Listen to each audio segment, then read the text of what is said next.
thank you very much, first of all, for the time. We got the mini budget for, how many days ago? 3 days ago? Something like that. And obviously that's what I'm going to focus on for a few of my questions. Do you think Labour have got an alternative vision on the cost of living crisis at the minute, and do they need one, and what should that entail? Yeah, well, first of all, it's wonderful to be here. Thank you so much for having me on.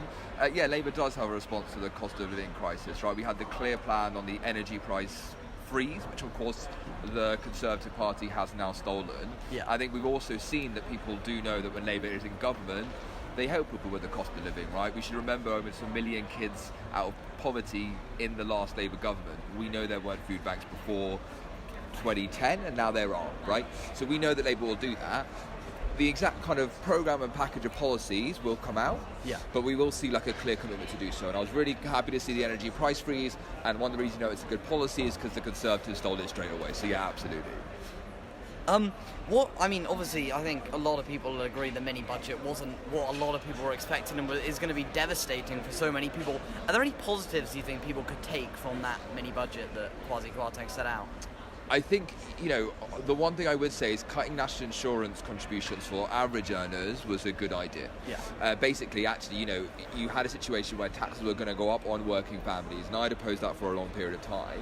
For me, the problem is they also scrapped it on the upper earnings limit, which is those earnings over £50,000, and actually there was some scope there to have kept it in place for those earners in kind of specificity, and it would have saved some money, and you could have used that money. But certainly, yes, absolutely, we want to do that. And something else I'd also say to your listeners as well is that there's a tendency for Labour to kind of go, Labour has like low income voters, or like what we now think is low wealth, not very well off.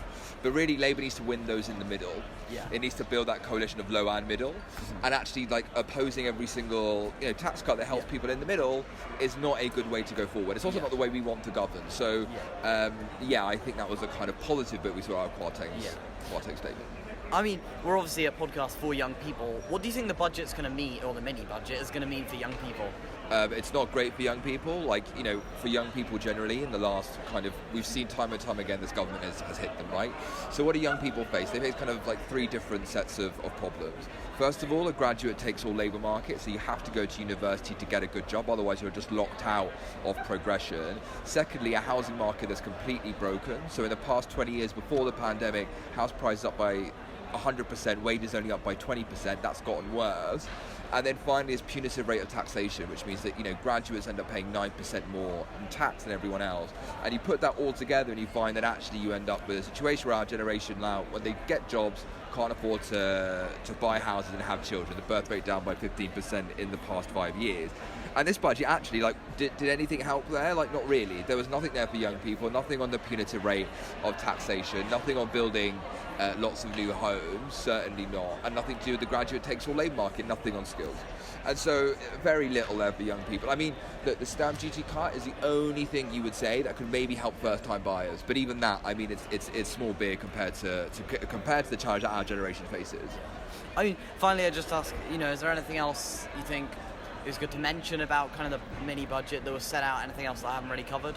I think the main thing to say is, look, for Labour as a comms perspective, right? Because I think in terms of what was wrong with the budget, we've been quite clear about that. It's not a budget that will lead to growth. You need investment to lead to growth. If all you needed were tax cuts would be to get to growth, then Somalia would be richer than Sweden. That's clearly not the case. I think actually on the other side of it, though, the messaging around where we take this budget is these people are really irresponsible and they shouldn't be allowed to be in power. And that's something that Labour has to do. And also pitching itself to Middle England, right? Middle England, which is slightly different now that he's been 97. In 97, we thought about Middle England being just like mid-income people. Yeah. But actually, the concept of class has now changed to be kind of wrapped up in wealth. And actually, now Middle England really are people who are mortgage holders, basically. Yeah. Renters will tend to vote for Labour. Mortgage holders are the ones you need to convince, and owner-occupiers are much more. Those who are fully own their house are more difficult. And so Labour has to think about that and have a clear message for them. Thank you very much for watching this video. You can go and watch the interview with Keir Starmer, or you can watch a lot of other Labour content on any of our social media platforms, including YouTube.